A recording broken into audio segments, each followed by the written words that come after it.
Bonjour, bonsoir, buenos dias, buenas noches. Welcome back to my channel. Thank you so much for liking this video. It means the world to me, and also for taking the time out to share this video as well. Today we're going to be talking about the episode of Help, I'm in a Secret Relationship. So Farrah, she's been with Jesus Neon for about 6 months, so it's a fairly new relationship, and she feels like she's being hidden. That's what this show is all about, being hidden and finding out why.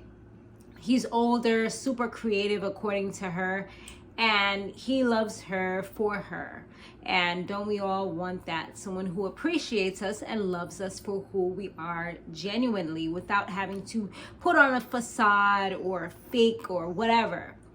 So she doesn't really know his family, and every time that he answers the phone, he kind of like, well, actually, he doesn't answer the phone around her. I should rephrase that. So, those are little things that are kind of bothering her lately. She feels that he's good with boundaries because he compromises with her. He knows that she's not ready to have sex, and he's okay with that. He doesn't force her, push her, or really push the topic at all. And he's willing to go on this journey with her. So she truly appreciates that.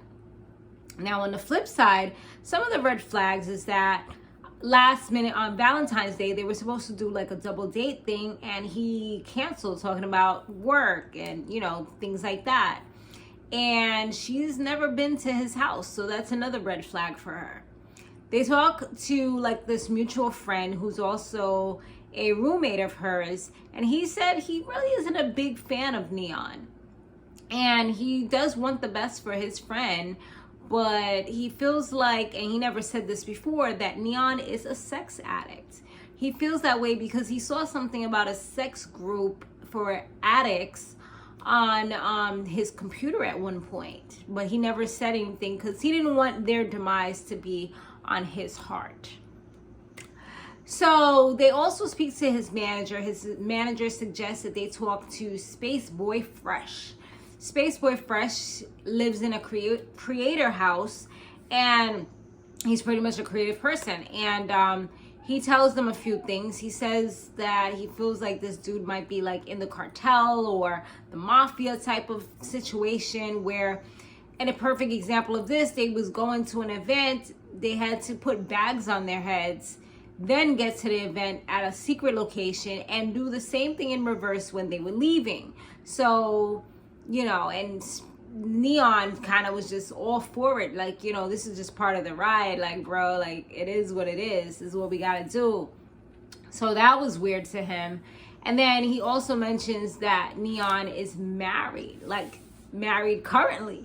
I mean, as far as we knew, she said that he was married before, but he got a divorce, not that he's currently married. So this was definitely some news. So now they tell her everything that they learned, and she mentioned that she knew the person named Essence, who is supposed to be the person that he's married to, but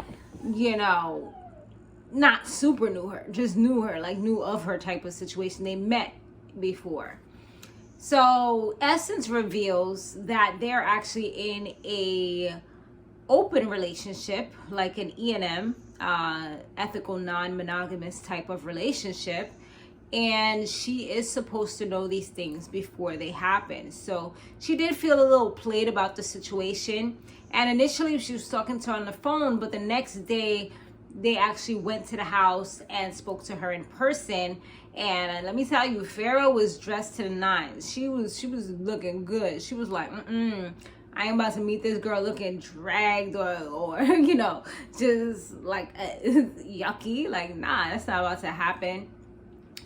As soon as Neon walked through the door, because he didn't really know what was going on, she greeted him and then he said, like, I'll explain everything. And she just went upstairs. Like, she didn't ask any questions. She didn't sit there and try to find out what was going on or anything else. She just kept it real passive, perhaps submissive, and just, did what she was expected to do, I would almost say.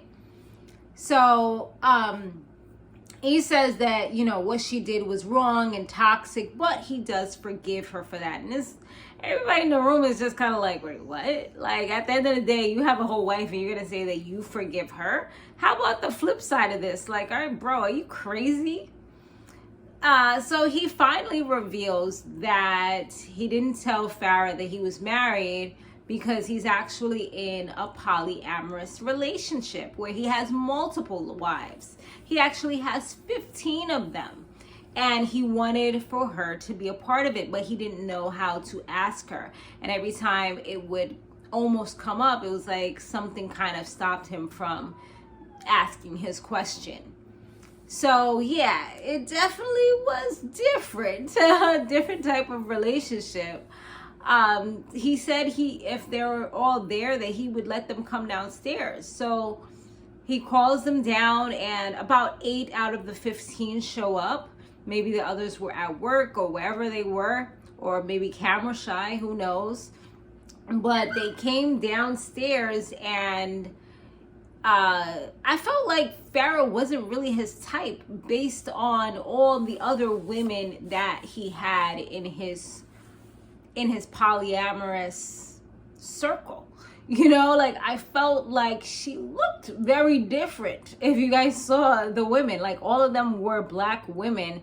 So I'm like, I mean, maybe her personality seemed like it would have meshed with the others. I think that maybe that's what he was going off of, or maybe he just wanted to try a different flavor. But he was deceiving all of them at the end of the day, because if you have agreement, regardless of it being polyamorous or not, if you're not saying or not upholding the rules, then you're pretty much cheating and deceiving others. So you're still wrong regardless of what type of relationship you have. So they were upset with him because of this. They said they would have to have like a conversation, probably a family sister meeting or whatever, to talk about that, for the fact that he was trying to bring her in without speaking to them first. But Farrah, at the end of the, finding out everything, she was kind of like over it. She's just like, yeah, no, I brought your sign over and you don't have to come over for that. And deuces. It was nice meeting you and knowing you. So she wasn't down to be part of the get down. She didn't want to be part of the crew, part of the team, part of the family. She was like, I mean, the one good thing about it I could say is that he wasn't pressuring her for sex, because he was already getting it from multiple sources. He probably can't even keep up at this point. So, I mean, that would definitely help her out, but it would most likely be a sticky situation, because I'm pretty sure that one of them may actually be legally the wife. And in most states, polyamorous, like polygamy is fine, but polyamorous, where you have more than one wife legally, is not acceptable in most states. So yeah, that's definitely something that you would have to consider if you're trying to seriously have a verified, certified wedding. But that's pretty much that. Thanks so much for watching, guys, and I will see you on the next one. Let me know what you thought about this episode down below. Laters.